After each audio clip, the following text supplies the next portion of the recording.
বিসমিল্লাহির রহমানির রহিম। পরম করুণাময় অসীম দয়ালু আল্লাহর নামে শুরু করছি। হাদিস শরীফ মুসলিম মিল্লাতের এক অমূল্য সম্পদ, ইসলামী শরীয়তের অন্যতম অপরিহার্য উৎস এবং ইসলামী জীবন বিধানের অন্যতম মূল ভিত্তি। কোরআন মজিদ যেখানে ইসলামী জীবন ব্যবস্থার মৌলনীতি পেশ করে, হাদিস সেখানে এ মৌলনীতির বিস্তারিত বিশ্লেষণ ও তা বাস্তবায়নের কার্যকর পন্থা বলে দেয়। কোরআন ইসলামের আলোক স্তম্ভ, হাদিস তার বিচ্ছরিত আলো। ইসলামী জ্ঞান বিজ্ঞানে কোরআন যেমন হৃৎপিণ্ড, আর হাদিস এ হৃৎপিণ্ডের সাথে সংযুক্ত ধমনী। জ্ঞানের বিশাল ক্ষেত্রে প্রতিনিয়ত তাজা তপ্ত শোণিত ধারা প্রবাহিত করে এর অঙ্গ প্রত্যঙ্গকে অব্যাহতভাবে সতেজ ও সক্রিয় রাখে। হাদিস একদিকে যেমন কোরআনুল আজিমের নির্ভুল ব্যাখ্যা দান করে, অনুরূপভাবে তা পেশ করে কোরআনের ধারক ও বাহক নবী করিম সাল্লাল্লাহু আলাইহি ওয়াসাল্লামের পবিত্র জীবন চরিত, কর্মনীতি ও আদর্শ এবং তার কথা ও কাজ, হিদায়াত ও উপদেশের বিস্তারিত বিবরণ। এজন্যই ইসলামী জীবন বিধানে কোরআনে হাকিমের পরপরই হাদিসের স্থান। আল্লাহ তাআলা জিবরাইল আমিনের মাধ্যমে নবী করিম সাল্লাল্লাহু আলাইহি ওয়াসাল্লামের উপর যে ওহী নাজিল করেছেন তা হল হাদিসের মূল উৎস। ওহী এর শাব্দিক অর্থ ইশারা করা, গোপনে অপরের সাথে কথা বলা। ওহী দু প্রকার। প্রথম প্রকার প্রত্যক্ষ ওহী, ওহী মাতলু, যার নাম কিতাবুল্লাহ বা আল কোরআন। এর ভাব ভাষা উভয়ই মহান আল্লাহর।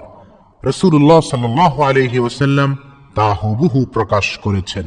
দ্বিতীয় প্রকার পরোক্ষ ওহী, ওহী গায়র মাতলু, এর নাম সুন্নাহ বা আল হাদিস।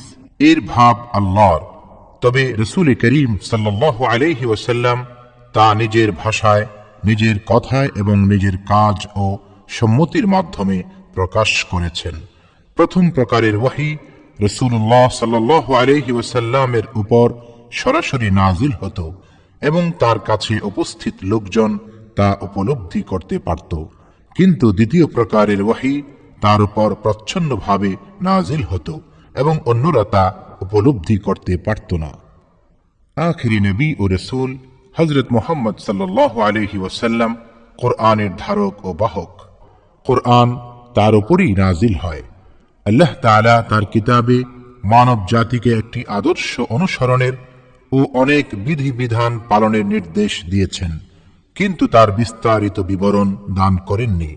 এর ভার ন্যস্ত করেছেন রাসূলুল্লাহ সাল্লাল্লাহু আলাইহি ওয়াসাল্লামের উপর।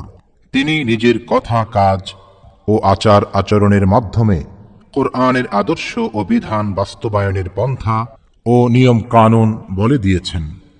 কোরআনকে কেন্দ্র করেই তিনি ইসলামের এক পূর্ণাঙ্গ জীবন বিধান পেশ করেছেন। অন্য কথায়, কোরআন মজিদের শিক্ষা ও নির্দেশসমূহ ব্যক্তি, সমাজ ও রাষ্ট্রীয় পর্যায়ে কার্যকর করার জন্য নবী করিম সাল্লাল্লাহু আলাইহি ওয়াসাল্লাম যে পন্থা অবলম্বন করেছেন তাই হচ্ছে হাদিস। হাদিসও যে ওহীর সূত্রে প্রাপ্ত এবং তা শরীয়তের অন্যতম উৎস। কোরআন ও মহানবী সাল্লাল্লাহু আলাইহি ওয়াসাল্লামের বাণীর মধ্যেই তার প্রমাণ বিদ্যমান।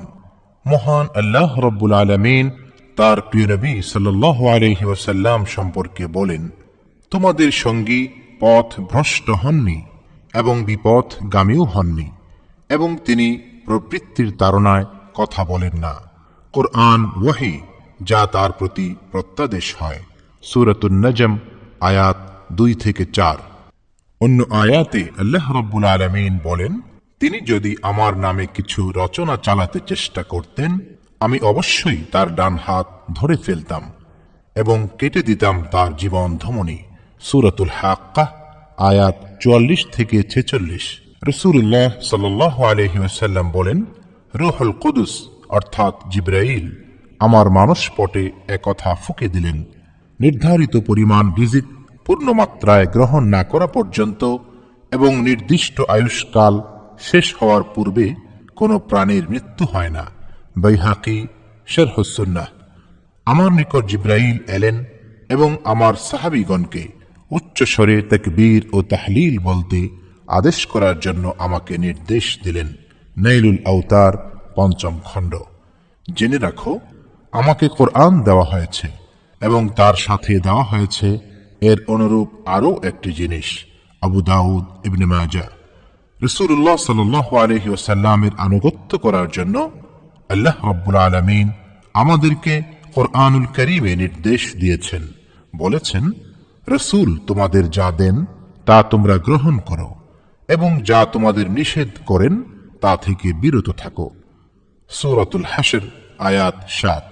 হাদিস অধ্যয়নের উদ্দেশ্য সম্পর্কে আল্লামা বদরুদ্দিন আইনি রাহমাতুল্লাহি আলাইহি লিখেছেন, দুনিয়া ও আখিরাতের পরম কল্যাণ লাভই হচ্ছে হাদিস অধ্যয়নের উদ্দেশ্য ও লক্ষ্য। আল্লামা কিরমানি রাহমাতুল্লাহি আলাইহি লিখেছেন, কোরআনের পর সকল প্রকার জ্ঞানের মধ্যে সর্বশ্রেষ্ঠ, সর্বোত্তম এবং তথ্য ও তত্ত্ব সমৃদ্ধ সম্পদ হচ্ছে ইলমে হাদিস।